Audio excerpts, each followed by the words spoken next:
Hello everyone, welcome back. My name is Armando. This video will be talking about a very notorious crime that happened in Hawaii. And I clearly remembered it because it happened not far from where I lived in. I lived in Mahalo, and this crime happened in Aiea, very close. And it happened around 1985. Anyway, it's the unsolved murder mystery of the disappearance of Diane Suzuki. Okay, Diane was a 19-year-old dancer, student at the University of Hawaii at Manoa. Disappeared on July 6, 1985, and has since been the focus of one of the most notorious modern criminal investigation in the history of the state of Hawaii. Diane Suzuki investigation was the first instance in which the Honolulu Police Department was luminal in other technological advances in forensic science. I feel if they had been able to use DNA technology that they can use today, I think the outcome of this case would have been a lot different. Unfortunately, they didn't have that back then. Anyway, let's get started. Let's talk about the disappearance of Diane Suzuki.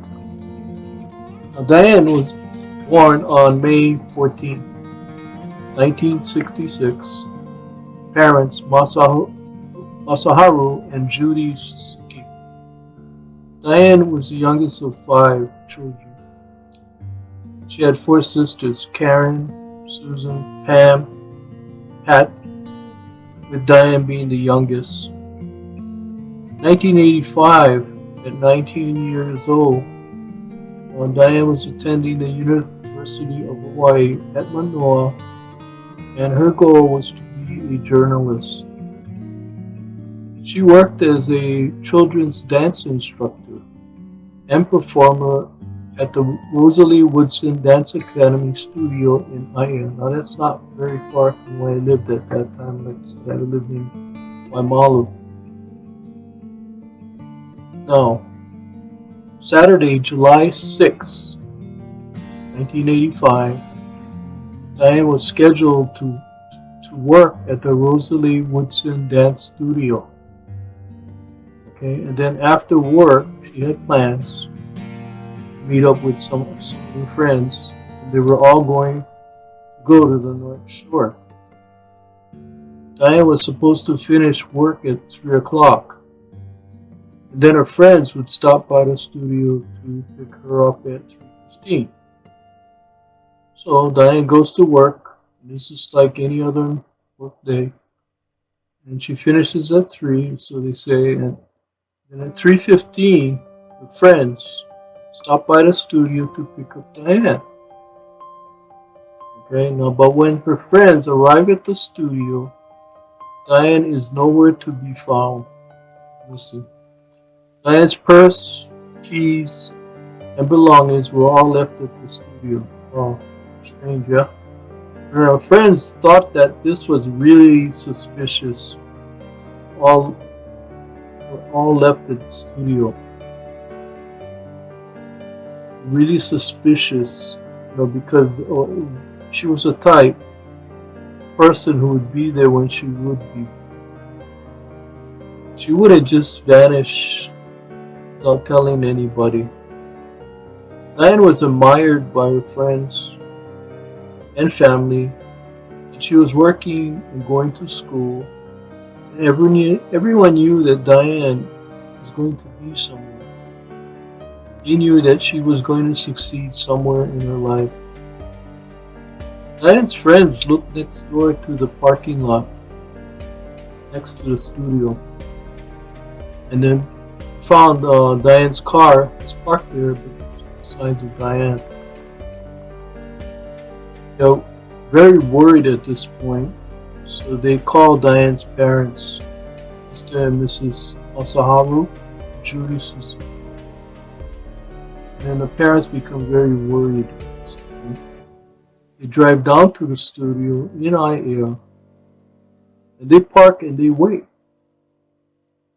They're also wondering if Diane is going to come back to the studio because her car is there.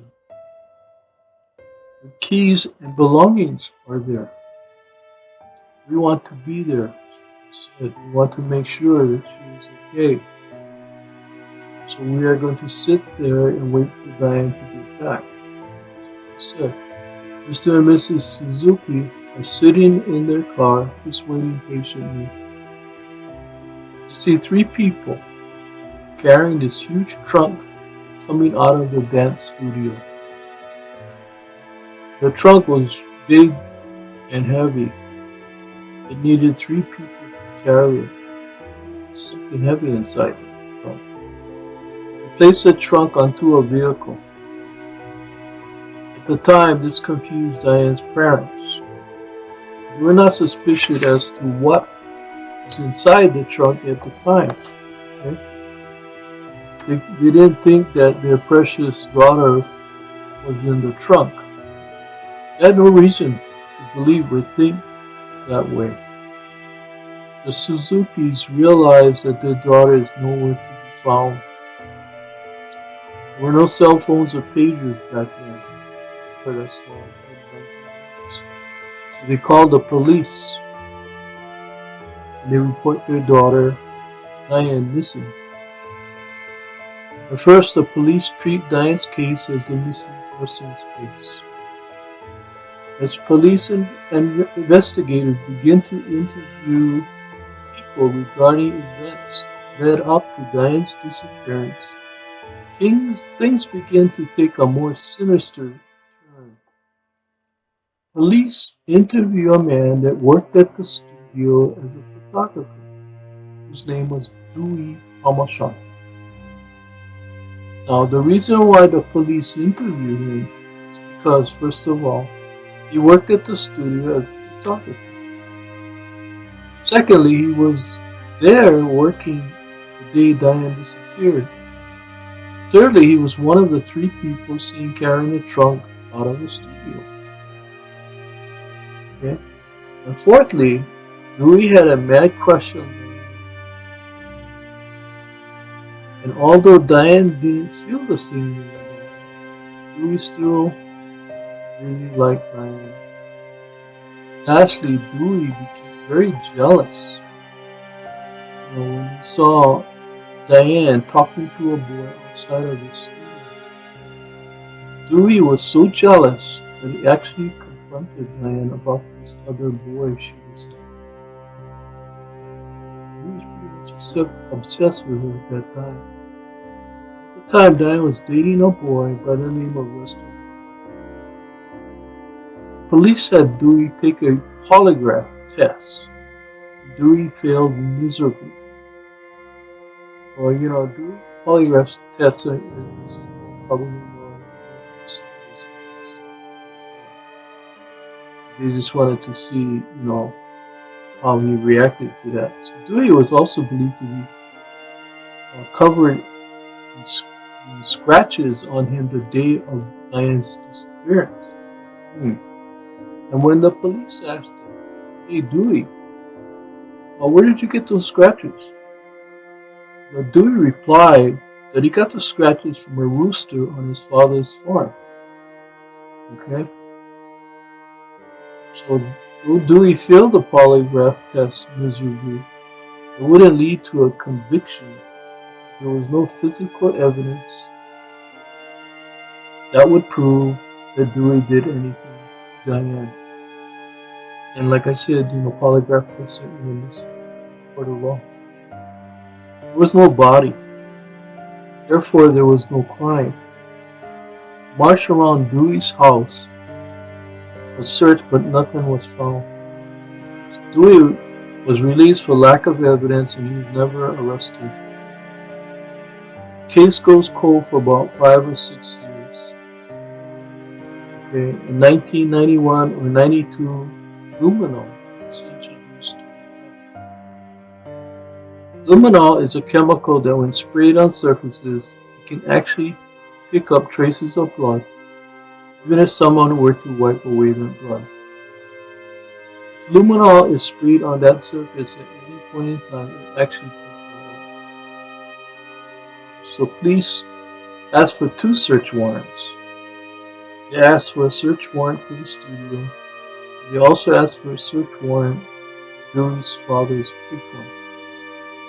The search warrant for the studio is approved first. Police investigators go to the studio, use the luminol, and they discovered that there were lots of traces of blood in the bathroom of the studio.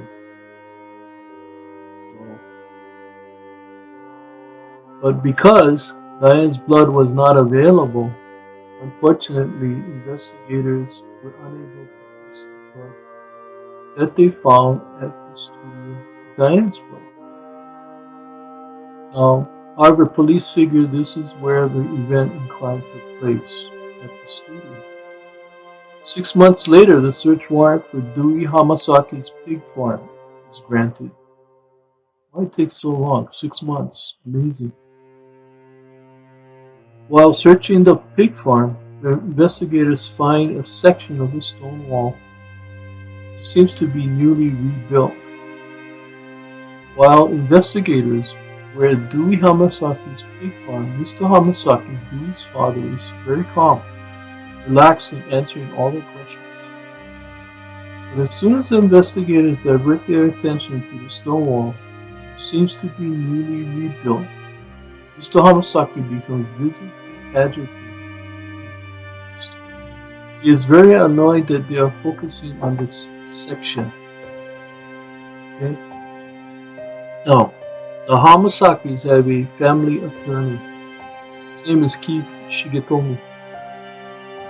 Keith Shigetomi pulls the prosecutor aside and this is off the record now, he asked the prosecutor if he would be willing to charge the suspects with manslaughter if the suspects would be guilty. The prosecutor is not interested in this at all.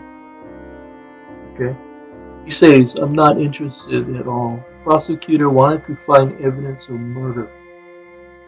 One of the investigators removes his banana stump and begins digging. What he finds are some clothes that are very similar to the clothes Diane was wearing when she went missing. Like I said, if they had been able to use DNA technology back then, I think, and finding out that those clothes were indeed clothes of Diane through the DNA testing, I think the outcome would have been a lot different.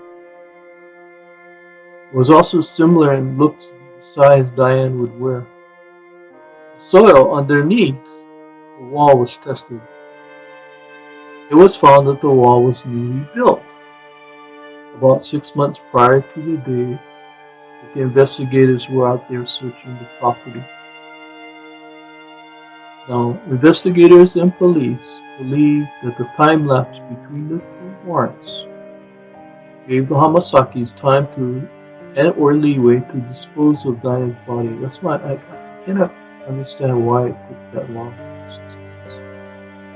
In 1993, Keith Kaneshiro was a city prosecutor and a friend of the Suzuki's. He tried to reopen the case. But after 300 hours of grand jury testimony, thousands of money spent on the investigation, sadly no charges were ever filed. And the court declined to press charges, saying that there was a lack of evidence. Like I said, they didn't have DNA technology back then. The investigation stopped after that. Diane Suzuki was never seen from or heard from alive ever again. I'm just wondering if they took those clothes into evidence and kept them. Today, they probably could test it with technology. Although Diane's family never got closure, in 1997, the 12th year since Diane's disappearance, the family did hold a memorial service to say goodbye to Diane. Diane's mother, Judy Suzuki, passed away in 1998.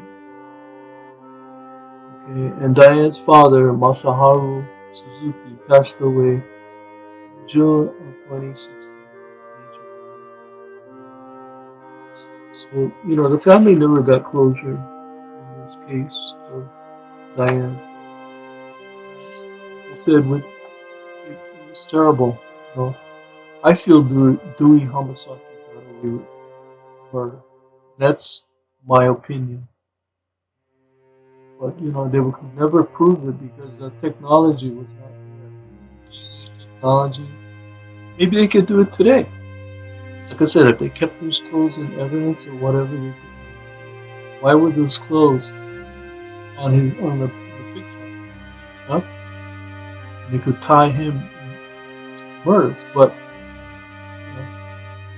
it's been a cold case ever since, and it's never been solved. And the family never got closure. Mr. Hamasaki, I feel personally, that's my opinion, that he got away with it. Anyway, I hope you enjoyed listening to this story about the disappearance of Diane Suzuki.